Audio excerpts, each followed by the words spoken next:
So, who am I playing? Some 22-year-old from Minnesota. Why? Because you look like him. And it's all one monologue? Yeah, Are you sorry. serious?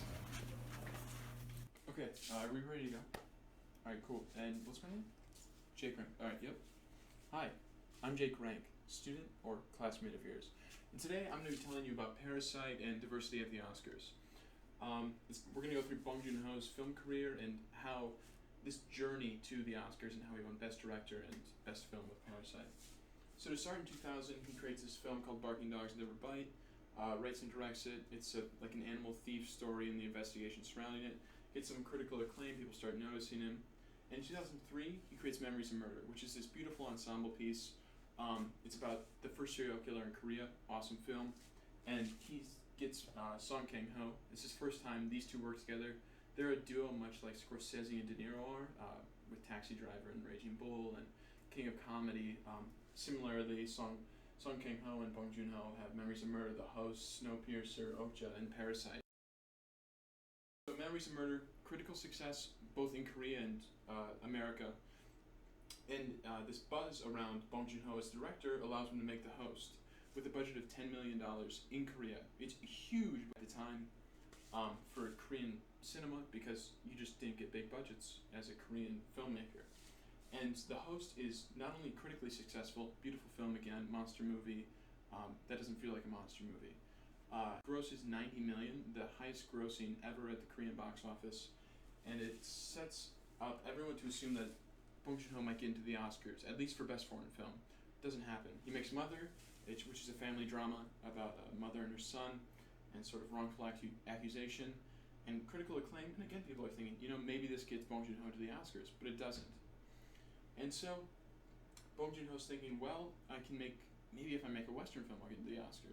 So in 2013, he makes this film Snowpiercer, which takes place in like a post-nuclear fallout world where a train travels around perpetually in order to keep the inhabitants alive. And it's a class warfare film where the people at the back of the train are poor and the people at the front of the train are rich, right? And it's got big shot American actors. It has Captain America, the guy who plays Captain America, Tilda Swinton, Octavia Spencer, Ed Harris, and the Korean actor. It has Song Kang-ho, and it's a very beautiful film. So in 2013, Harvey Weinstein buys the rights to Snowpiercer and the rights to distribute it. And Harvey Weinstein wants to change the first 20 minutes and the last 20 minutes of the film. He wants to edit it in a different way. But Bong Joon-ho disagrees that the film should be edited from the state that he wants it in. And so they butt heads over this, right? And to punish Bong Joon-ho, Weinstein only releases it in 8 theaters. Very limited release for this huge budget film that deserved a much wider release. And also, Weinstein has big political sway at the Oscars. And so this film that everyone thought was going to give Bong Joon-ho recognition at the Oscars does not, because Harvey Weinstein essentially tells people to boycott Bong Joon-ho and his films. So Bong Joon-ho does not get into the Oscars, right? Joon-ho goes back to Korea and just starts writing. And so in between 2013 and 2017, we have 2016, this hashtag #OscarsSoWhite. And it's basically calling out the Oscars for a lack of diversity. And it forces the Oscars' hand into allowing a more diverse voting board, right? And so the idea is that over the coming years, more and more films made by people who aren't white will have the Oscar spotlight. Another important thing for Bong Joon-ho is that in 2017, Weinstein's out because of his sexual assault accusation at the time, now conviction. Weinstein gets kicked out of the, Oscar political realm as a whole. So with that in mind, everyone's thinking Okja, this film, 2017 film about factory farming and animal rights and a little bit about capitalism. And again, it has powerhouse American actors alongside Song Kang-ho. They think this will be Bong Joon-ho's ticket into the Oscars, right? But the issue with this is it's a very expensive film to make because it's about genetically engineered pigs. And so there's a lot of CGI, and the only production company that can offer him a big enough budget is Netflix. And one thing about the Oscars is they don't like streaming services because it takes away from the old cinema experience. And so, again, Bong Joon-ho is left out of the Oscars. So at this point, Bong Joon-ho's like, I'm just going to go back to Korea, make a Korean film with Korean actors, Korean writers, and just a Korean setting in Seoul, actually. And he creates Parasite, his masterpiece, the most beautiful film I've ever seen in theaters. And it starts picking up Oscar buzz, and it starts making the rounds in America, and it starts making money in America. No one's expecting it to be nominated for Best Picture, but at least it'll be Bong Joon-ho's first nomination for maybe Best Foreign Film, right? But come nomination time, it not only gets nominated for Best Foreign Film, awesome, right? First time he's in the Oscars. It also gets nominated for Best Picture, insane, right? I mean, not many films that aren't in English get nominated for Best Picture. Best Screenplay as well. It's entirely in Korean, which it's crazy it got Best Screenplay. And then also Best Director. So Bong Joon-ho finally gets his recognition, right? Maybe this Oscars so white thing came to fruition, and diversity is now going to be king at the Oscars, right? It's over. It's not all white people.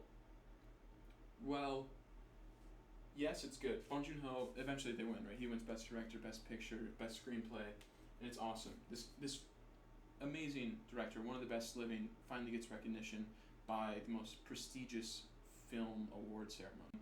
But if you look at the directors category for 2019, Bong Joon-ho is the only non-white director.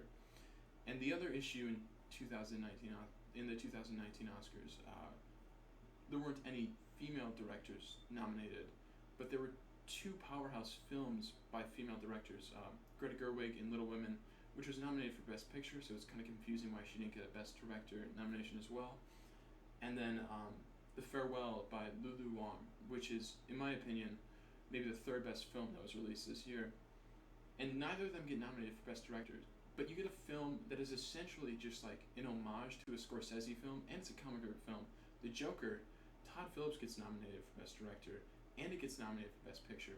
And it's really, I mean, in my opinion, just a mediocre film, and it shows me that the Oscars failed to recognize a completely original script and film like Lulu Wang's The Farewell.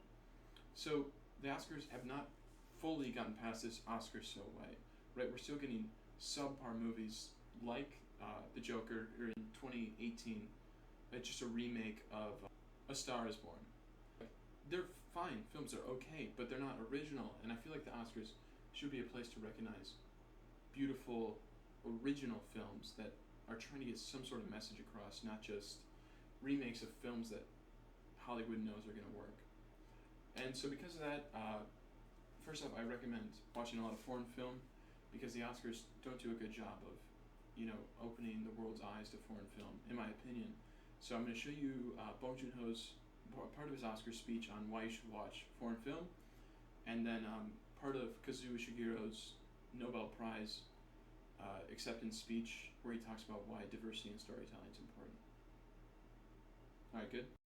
자막, 서브타이틀의 장벽도 아니죠. 한 1인치 정도 되는 그 장벽을 뛰어넘으면 여러분들이 훨씬 더 많은 영화를 즐길 수 있습니다. Once you overcome the 1-inch tall barrier of subtitles, you will be introduced to so many more amazing films. If we are to get the best from the writers of today and tomorrow, I believe we must become more diverse. I mean this in two particular senses. Firstly, we must widen our common literary world to include many more voices from beyond our comfort zones of the elite first world cultures. We must search more energetically to discover the gems from what remain today unknown literary cultures, whether the writers live in faraway countries or within our own communities. Second, we must take great care not to set too narrowly or conservatively our definitions of what constitutes good literature. The next generation will come with all sorts of new, sometimes bewildering ways to tell important and wonderful stories. We must keep our minds open to them, especially regarding genre and form, so that we can nurture and celebrate the best of them. In a time of dangerously increasing division, we must listen. Good writing and good reading will break down barriers. We may even find a new idea, a great humane vision around which to rally.